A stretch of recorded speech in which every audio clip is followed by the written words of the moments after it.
কামাল ছেলে কবি গোপাল চন্দ্র মণ্ডল। কামাল করেছে দামাল ছেলে, ব্রিটিশের মনে ত্রাস, পণ করেছিল করতে স্বাধীন, করবে তাদের নাশ। ইংরেজ ভয় কেঁপে উঠে তাই পালিয়েছে দেশ ছেড়ে, ভারতবাসীরা তাদের থেকেই ক্ষমতা নিয়েছে কেড়ে।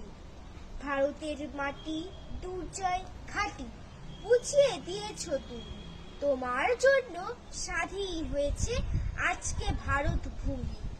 সারাটা জীবন করেছ তুমি আপোষের সংগ্রাম, হাজার হাজার শহীদকে তুমি দিলে জীবনের দাম।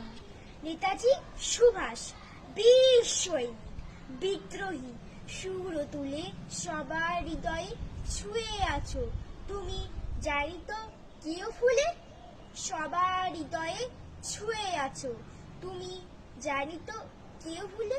নমস্কার।